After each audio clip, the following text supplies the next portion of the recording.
Il y a vraiment toutes sortes de chrétiens. Il y a des catholiques, des protestants, des charismatiques, des pentecôtistes, des évangéliques, des méthodistes, des born-again. Mais les vrais, c'est qui?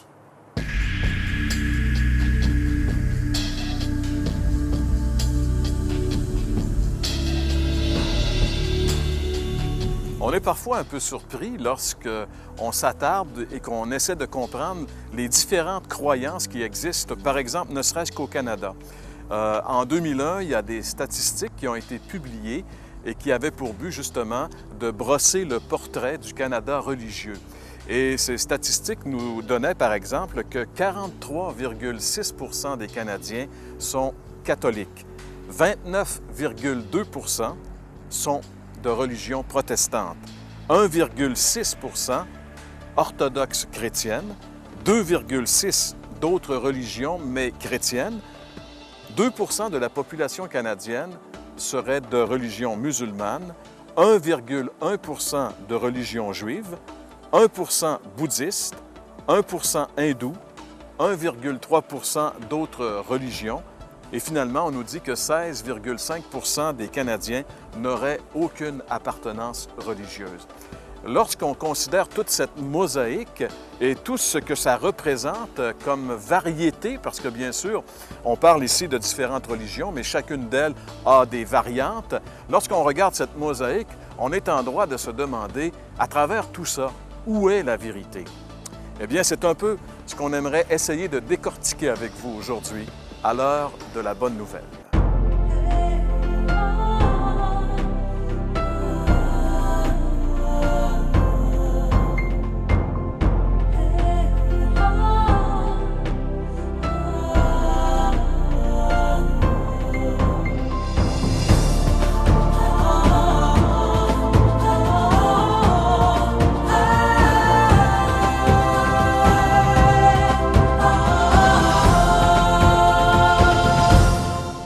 Une des choses les plus terribles qui peut arriver à un individu, qui pourrait arriver à un individu, c'est que durant toute sa vie, il s'est cru croyant, il s'est cru chrétien, et qu'il découvre à la fin de sa vie que finalement, il ne l'est pas.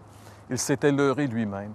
C'est des choses qui peuvent arriver. D'ailleurs, la Bible nous met en garde, même Jésus nous met en garde contre ce genre de choses-là. Il y a une histoire, Jean-Pierre, une histoire dramatique dans le Nouveau Testament, ce qu'on appelle une parabole. C'est la parabole du festin de noces. C'est l'histoire d'un roi qui avait fait une invitation et puis beaucoup de gens étaient venus dans la salle de noces. Il avait finalement invité toutes sortes de monde parce que les premiers invités avaient refusé de venir. Puis parmi ces gens-là, il y avait quelqu'un qui n'avait pas accepté ou refusé, ou je ne sais pas pourquoi, mais il n'avait pas revêtu l'habit de noces qui lui était fourni pour assister à cette noce-là. Et puis, de toute évidence, le monsieur en question, il a été identifié. Et puis là, on l'a jeté dehors d'une façon assez cavalière. Mais le Seigneur Jésus nous a raconté cette histoire-là pour nous montrer le drame qui peut arriver justement lorsque quelqu'un est là au milieu de ceux qui sont peut-être effectivement le vrai peuple de Dieu, mais qui, eux, ne sont pas vraiment parmi ces gens-là à cause qui n'ont pas fait l'expérience éventuellement de la nouvelle naissance. Oui, très souvent, les gens entendent l'Évangile ou vont entrer en contact avec la Bible ou les choses de Dieu et vont y adhérer, mais d'une manière superficielle. On peut y adhérer intellectuellement, trouver la doctrine belle, la comparer avec d'autres philosophies, puis dire finalement, j'aime mieux celle-là que les autres. Et ça ne fait pas de soi un chrétien. On peut y adhérer émotivement. Il y a tellement de belles choses qui peuvent toucher les émotions dans le christianisme, mais ça ne sauve pas une personne. La Bible, Jésus a dit un jour que pour être vraiment chrétien, pour entrer dans le royaume de Dieu, il fallait naître de nouveau. Et ça veut dire évidemment donner toute notre vie à Jésus, donner sa volonté afin que lui devienne le Seigneur de notre vie. Et le jour où on fait ce contact avec Dieu, on devient une nouvelle création, comme la Bible dit, et là, on devient un vrai croyant. On entre dans la famille, et là, on a l'habit de noces. En fait, il est possible d'être dans même une église évangélique où on enseigne la vérité de l'Évangile, où c'est juste la parole de Dieu qui est prêchée, enseignée. Et c'est possible d'être au milieu de ces gens-là et ne pas être vraiment une personne qui a fait l'expérience de la nouvelle naissance dont tu parles. J'aime beaucoup l'image de quelqu'un a dit une fois, c'est pas parce que tu mets un cheval dans un garage qu'il devient une automobile. Absolument. Et la vérité s'applique très bien, pas parce que quelqu'un va dans une église qui est nécessairement une personne qui est née de nouveau. Puis c'est ça qui est important, d'avoir fait cette expérience-là. Si on n'a pas fait cette expérience-là, même si on connaît parfaitement la vérité, au point peut-être même d'être capable d'expliquer l'Évangile, mais si on n'a pas fait l'expérience de la nouvelle naissance, on est perdu. Puis moi, je suis convaincu qu'il y a des gens qui vont aller en enfer, peut-être avec une Bible en dessous du bras, peut-être un livre de cantiques évangéliques en dessous du bras, mais qui, malheureusement, sont perdus pour l'éternité. Ça, c'est un drame. Bien, je pense que si Jésus a raconté cette histoire, cette parabole, c'était pour souligner ce danger qui existe vraiment. D'ailleurs, la conclusion de cette parabole, les paroles de Jésus sont « Beaucoup sont appelés, mais peu sont élus ». Alors, vous qui nous écoutez, on espère que vous faites partie des élus. Et si vous vous questionnez à ce sujet-là, on vous invite à faire venir la littérature qu'on vous offre gratuitement à l'instant. Vous voulez approfondir votre réflexion suite à notre émission? L'Heure de la Bonne Nouvelle vous offre gratuitement un exemplaire du Nouveau Testament, la brochure Une religion ou Jésus-Christ, ainsi que le recueil de méditations quotidiennes Bonne Semence. Pour recevoir le tout, écrivez-nous et faites-nous part de vos commentaires à l'adresse suivante: L'Heure de la Bonne Nouvelle, casier postal 2, Saint-Jean-Chrysostome, Québec, G6Z2L4. Vous pouvez également nous rejoindre par courrier électronique hbn@abacom.com.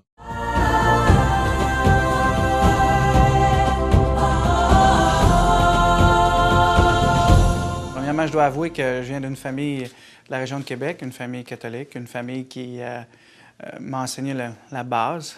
Et moi, je suis allé étudier à l'Université de Moncton au Nouveau-Brunswick par la suite. Et puis, je dois reconnaître humblement, que la plupart des gens reconnaissaient que j'étais un des meilleurs étudiants à l'Université de Moncton, que j'allais être voué à un avenir très prometteur. Moi, j'allais à l'université en cravate à tous les jours. Je croyais qu'il fallait se préparer là pour pouvoir entrer dans le monde des affaires à 2 pieds puis être bien préparé. J'étais le seul étudiant de toute l'université qui allait à l'université en cravate. Néanmoins, j'étais, selon plusieurs, promis un bon avenir, un bel avenir au niveau des affaires. Et je dois avouer que j'ai une très, très belle carrière depuis ce temps-là dans le domaine hospitalier. Et puis, ceux qui croient que venir au Seigneur, c'est parce qu'on a besoin d'une béquille, je peux vous dire une chose, vous vous trompez royalement, parce que moi, je n'avais pas besoin de béquille pour avancer dans la vie. Au contraire, j'avais peut-être plus besoin d'avoir le Seigneur dans ma vie pour me donner un autre sens, une autre vision dans le domaine des affaires, puis me ralentir aussi, de ne pas prendre des décisions trop rapides. Qu'est-ce qui s'est passé dans ma vie? C'est que je ne cherchais pas Dieu vraiment. Mais le 25 novembre 1988, il s'est passé quelque chose d'assez exceptionnel à Québec. Et on a eu un tremblement de terre de 6,5 pendant environ 45 secondes. L'épicentre était dans le parc de Laurentides. Et moi, je me trouvais à l'entrée du parc, chez ma sœur, dans la région d'Orsainville. Et ce qui s'est passé, j'étais à la salle de bain, j'ai vu tous les murs trembler. Et mon beau-frère, très taquin, je croyais que c'était lui qui faisait branler la porte de la salle de bain ou qui cognait dans la porte de la salle de bain, qui faisait un vacarme. Et j'ai crié « Bertrand, arrête, arrête ». Et tout à coup, j'ai entendu la vaisselle tomber, ma sœur crier. Et en une fraction de seconde, ma vie a changé. Il s'est passé quelque chose, j'ai été pris d'angoisse. Et physiquement, je n'ai pas failli mourir. Mais dans ma tête, je croyais que j'allais mourir. Parce que imaginez-vous que je ne pensais pas que c'était un tremblement de terre. Je croyais que c'était une bombe nucléaire qui venait d'exploser à la base militaire de Valcartier, d'où j'étais à peu près quelques kilomètres. Donc, je suis allé à courant dehors à l'extérieur de chez ma sœur et j'ai cherché, je tenais le poteau de l'abri d'auto et je regardais et je cherchais le champignon atomique qui allait venir me ramasser d'une seconde à l'autre. Donc, je n'ai pas failli mourir, mais dans ma tête, l'expérience était la même. Et j'ai crié à Dieu de me donner une chance. Je ne connaissais pas Dieu, j'étais même en guerre contre lui. Mais il y avait une chose que je savais, par exemple, c'est que si j'étais mort ce soir-là, je ne serais pas à la bonne place. Et j'ai fait cette demande, j'ai dit, Dieu, je te promets que si tu ne viens pas me chercher tout de suite, que je vais te chercher. Et Dieu a répondu à cette prière. 2 ans plus tard, en fait, des jours après, même quelques heures après, je me retournais en automobile et je me disais, comment fait-on pour chercher Dieu? J'avais plein de défauts, mais j'en avais un, je n'avais pas, je n'étais pas hypocrite. Et j'ai dit à Dieu, Dieu m'a donné une chance, je vais le chercher. Ce même mois-là, j'ai eu plein de propositions à ma porte le samedi matin, des gens qui viennent cogner. Et j'ai décidé de m'acheter une Bible pour moi-même et de lire pour moi-même pendant 2 ans. Fait que j'ai lu pendant 2 ans pour moi-même. Et finalement, j'ai découvert l'Évangile. Et après ça, le Seigneur a permis que je rencontre d'autres chrétiens. J'ai découvert l'Évangile, j'ai découvert que je n'avais rien à faire pour mériter la vie éternelle. que mon âme, ça donnait absolument rien de courir après toutes les richesses de la terre si je perdais mon âme. Et c'est vraiment ce que, en lisant la Bible, que j'ai découvert que j'allais perdre mon âme si je continuais dans le même chemin.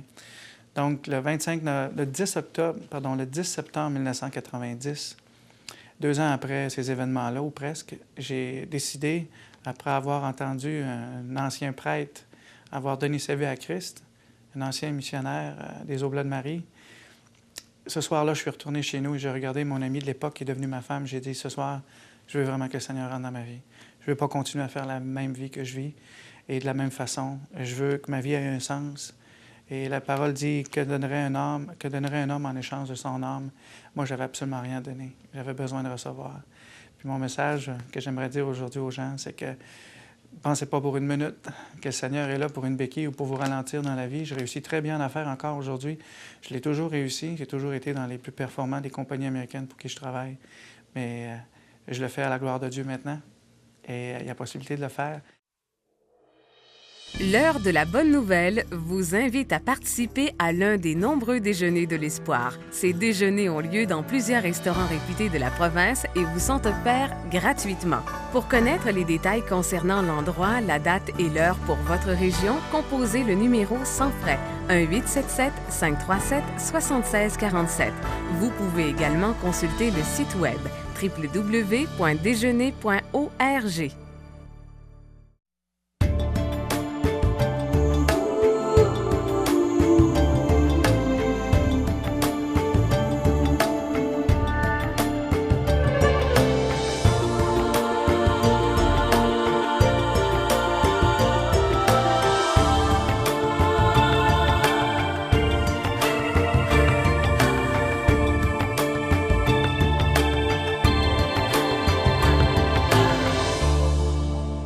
Très heureux de vous revenir cette année avec cette présente série. Et j'aimerais en profiter pour vous souhaiter une bonne année et puis avec toutes les bénédictions du Seigneur. Aujourd'hui, pour le message que j'aimerais vous présenter, le titre, en fait, c'est « La bonne nouvelle inquiétante ». La bonne nouvelle inquiétante. Pourquoi ce titre? Tout d'abord, j'aimerais vous introduire à un texte, une parole de Jésus qu'on retrouve dans l'Évangile de Matthieu, le chapitre 7, puis le verset 21. Le Seigneur nous dit, « Ceux qui me disent, Seigneur, Seigneur, n'entreront pas tous dans le royaume des cieux, mais seulement celui qui fait la volonté de mon Père qui est dans les cieux. Plusieurs me diront en ce jour-là, mais Seigneur, Seigneur, n'avons-nous pas prophétisé par ton nom? N'avons-nous pas chassé des démons par ton nom? N'avons-nous pas fait beaucoup de miracles par ton nom? Alors je leur dirai ouvertement, je ne vous ai jamais connu. Retirez-vous de moi, vous qui commettez l'iniquité. » Tout d'abord, j'aimerais souligner qu'ici, Jésus s'adressait à des gens religieux. Il faisait partie du judaïsme. Puis c'est des gens qui faisaient beaucoup d'efforts dans le but de plaire Dieu, dans le but de se soumettre, en fait, aux exigences de la loi, justement, dans ce temps-là. Et puis aujourd'hui, bien, ça pourrait s'appliquer aux gens religieux, bien sûr, mais aussi aux bons gens, le bon monde, comme on les appelle. Alors, chers amis, c'est un message pour chacun d'entre nous.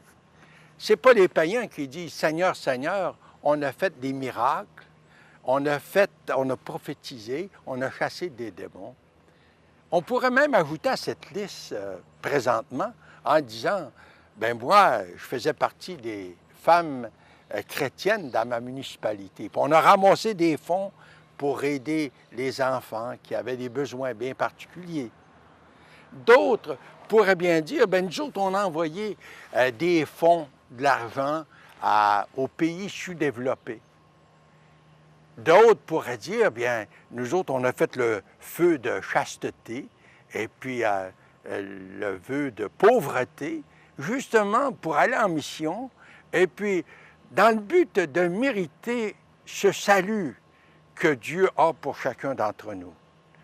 Tout d'abord, la parole de Dieu nous dit bien que ce n'est pas dans les choses qu'on fait qu'on peut mériter son salut.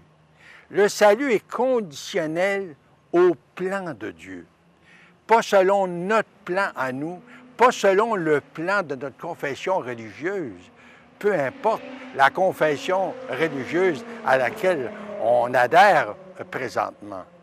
Le salut dépend exactement du plan de Dieu et ce que lui a fait pour nous. Ce n'est pas tellement ce qu'on peut faire, nous, pour mériter le plan du salut, mais ce que le Seigneur Jésus, le Fils de Dieu, a fait pour nous. Il est venu dans ce monde spécialement pour se rendre à la croix, répondre à la justice de Dieu, afin qu'on puisse être pardonné, pour avoir l'assurance du salut, la vie éternelle. On se rappelle de cette parole du Seigneur qui est assez bien connue, quand même, par beaucoup de gens, où le Seigneur nous dit en Jean chapitre 14 et le verset 6, il nous dira, « Moi, je suis le chemin, la vérité et la vie. Nul ne vient au Père que par moi. » Puis il faut bien souligner, « Nul ne vient au Père que par moi. » Le salut, mes chers, se trouve dans une personne. C'est pourquoi on doit vraiment ancrer notre foi ou fonder notre foi sur la personne du Seigneur Jésus et sur l'œuvre qu'il a réalisée pour vous et moi à la croix du Calvaire, pour avoir la certitude du salut. Et la parole de Dieu, c'est en fait elle et qui, justement, peut nous donner de l'assurance puis enlever toute inquiétude. Je peux quand même vous dire, mes chers amis, que j'ai l'assurance du salut, moi. C'est la parole de Dieu. C'est Dieu qui me le dit dans sa parole. Alors, c'est pourquoi je peux affirmer cette vérité. Puis, je pourrais citer vraiment plusieurs autres paroles, justement, dans le temps qu'on a. On peut se poser la question à savoir où est fondée votre foi, comme j'en ai déjà parlé. Notre foi doit être, comme j'ai dit, fondée sur le roc. Et puis on se rappelle de cette parole que le Seigneur avait posée un jour à ses disciples. Il leur dit, « Qui dites-vous que je suis, moi, le Fils de Dieu? » Et Pierre de répondre, « Tu es le Christ, le Fils du Dieu vivant. » Et le Seigneur de répondre, dans le terme grec, « Sur ce roc, je bâtirai mon Église. Sur ce roc, je bâtirai mon Église. » Alors, chers amis, est-ce que votre foi est fondée sur le roc? Je pourrais aussi vous citer, par exemple, dans les Écritures, c'est le chapitre 10 du livre des Actes, où un homme nommé Corneille. Cet homme était un homme bon, un vrai bon vivant qui faisait beaucoup d'aumônes pour les gens, qui priaient continuellement. Et pourtant, cet homme-là avait besoin du Seigneur dans sa vie. Cet homme-là n'était pas sauvé, il n'avait pas la certitude de la vie éternelle. Alors, chers amis, comme on le voit dans les Écritures, Dieu permet que Pierre se rende chez lui pour lui annoncer la bonne nouvelle de l'Évangile. Et comment lui, Corneille, pouvait placer sa foi dans la personne du Seigneur Jésus pour avoir la certitude du salut, la vie éternelle. Alors justement, c'est ce que Corneille a fait, et même les gens de sa maison. Chers amis, c'est ce qu'on a besoin aujourd'hui. Nos mérites, nos bonnes œuvres, c'est bon, mais ça ne peut jamais nous garantir le salut, la vie éternelle. Seul Jésus peut nous offrir justement le salut, puis la vie éternelle, c'est un don de Dieu. Mais pour ce faire, il faut venir à Jésus tel qu'on est, pécheur perdu, et puis dans l'humilité, puis dans un esprit de repentance, invitez Jésus comme sauveur personnel, et puis vous confiez dans les mérites, ses mérites à lui, puis le sang qu'il a versé à la croix du Calvaire, parce que c'est le sang de Jésus qui nous purifie de tout péché. Vous savez, nos bonnes œuvres, ça n'enlève pas le péché dans nos vies. On a besoin, justement, vous savez, de venir à Jésus, puis accepter, justement, qu'il nous lave, par le sang qu'il a versé à la croix. Et puis, le moment qu'on accepte Jésus comme sauveur, on peut vraiment dire qu'on a l'assurance de la vie éternelle. Alors, chers amis, qu'il en soit ainsi pour vous aujourd'hui, pour la gloire de Dieu. Amen. Déception difficile, ma vie est brisée. Trop de fois essayé de recommencer à bâtir quelque chose sur mon chantier. C'est si dur, sans espoir, je suis fatigué. Je te cherche, je t'appelle, viens m'éclairer. Construis-moi et brise-moi, c'est par le bien du mal. Je suis vide sans toi, viens et remplis-moi. Je ne veux vivre qu'avec toi. J'ai essayé de changer, sourire quand on me l'a demandé, crier avant d'exploser et pleurer avant d'abandonner. Mais Seigneur, sans toi c'est impossible, sans toi je souffre, je marche dans le vide. Seigneur, je t'en prie, viens transformer ma vie. Viens vite, je t'en supplie. Viens vite, je t'en supplie.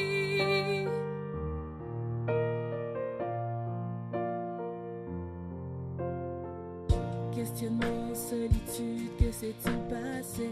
À genoux recourbés, comment suis-je tombé? Je suis dans le désert, dis-moi où aller. Je te lance des signaux, viens me retrouver. Pourquoi est-ce si difficile? Ai-je vraiment gâché ma vie? Qu'est-ce que je n'ai pas compris? Prends le contrôle de ma vie.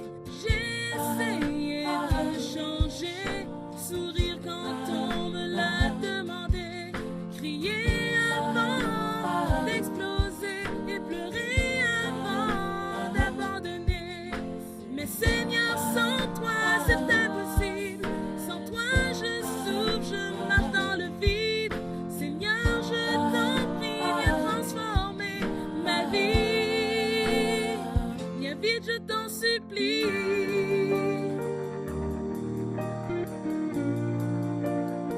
Viens vite, je t'en supplie.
Le message de ce chant rejoint vraiment l'idée que nous avons développée au cours de cette émission, à savoir que la religion, c'est un peu une espèce de vêtement qu'on met pour tromper un peu, se tromper soi-même et tromper les autres. Et comme elle le disait dans le chant, qu'elle cherchait à sourire, elle faisait des efforts, mais c'était pas elle finalement. Elle jouait un jeu. Et ça, c'est dangereux. Ça, c'est le jeu de la religion. Et c'est exactement, François, ce dont on a parlé un peu aujourd'hui. Faire attention. Dieu veut pas qu'on joue un jeu avec lui. Il veut qu'on soit véritable, authentique. Il veut qu'on soit comme on est finalement. Et c'est lui qui nous change. Nous, on peut pas rien changer.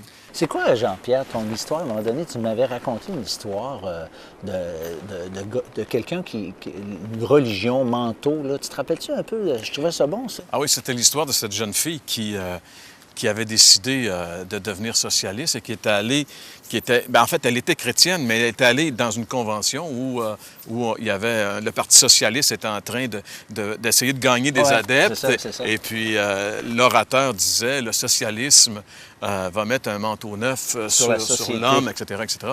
Et cette jeune fille a dit, le socialisme peut peut-être mettre un manteau neuf, mais seul Dieu ou Jésus peut mettre un homme nouveau dans le manteau, une personne nouvelle. Alors, c'est sûr que la religion, comme la politique, fait tous ses efforts pour essayer de changer les choses, mais finalement, il y a juste Jésus qui peut vraiment changer les choses. Puis je me dis souvent, pourquoi on veut vraiment changer? Pourquoi la religion existe? Bien parce qu'il y a une insatisfaction, il y a une soif, il y a un besoin. On est des créatures d'un Dieu qui nous aime et c'est rien de plus normal que de vouloir entrer en contact avec le Dieu qui nous a créés.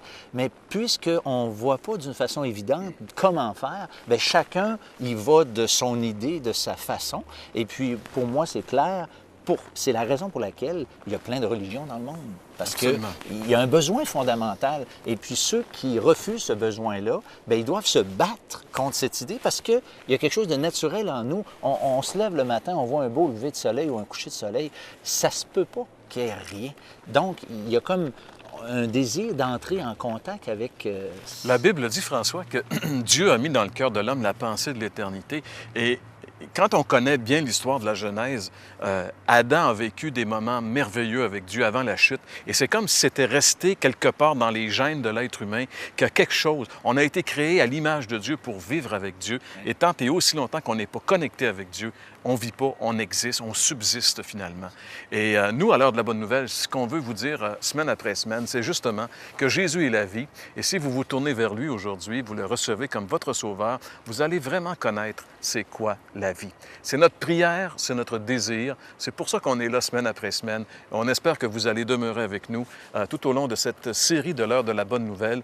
Et si jamais, pour une raison ou pour une autre, vous voulez aller plus loin dans votre réflexion, notez bien dans quelques instants notre adresse. Nous vous offrons gratuitement de la littérature et nous vous invitons à ne pas vous en priver parce que ça va vous permettre justement de continuer cette réflexion personnellement entre vous et Dieu. C'est tout le temps qui était à notre disposition pour aujourd'hui. Alors, on vous souhaite de passer une excellente semaine et on vous dit à la semaine prochaine pour l'heure de la bonne nouvelle. Vous voulez approfondir votre réflexion suite à notre émission? L'heure de la bonne nouvelle vous offre gratuitement un exemplaire du Nouveau Testament, la brochure Une religion ou Jésus-Christ, ainsi que le recueil de méditations quotidiennes Bonne Semence. Pour recevoir le tout, écrivez-nous et faites-nous part de vos commentaires à l'adresse suivante. L'heure de la bonne nouvelle, casier postal 2, Saint-Jean-Chrysostome, Québec, G6Z2L4. Vous pouvez également nous rejoindre par courrier électronique hbn@abacom.com. L'heure de la bonne nouvelle vous invite à participer à l'un des nombreux déjeuners de l'espoir. Ces déjeuners ont lieu dans plusieurs restaurants réputés de la province et vous sont offerts gratuitement. Pour connaître les détails concernant l'endroit, la date et l'heure pour votre région, composez le numéro sans frais 1-877-537-7647. Vous pouvez également consulter le site web www.déjeuner.org. En relation avec ces déjeuners de l'espoir, je vous invite à venir entendre mon témoignage. Je vais le donner à l'Hôtel Québec sur le boulevard Laurier, samedi prochain, le 27 janvier à 9 h du matin. Je vais vous raconter comment Dieu a littéralement bouleversé ma vie.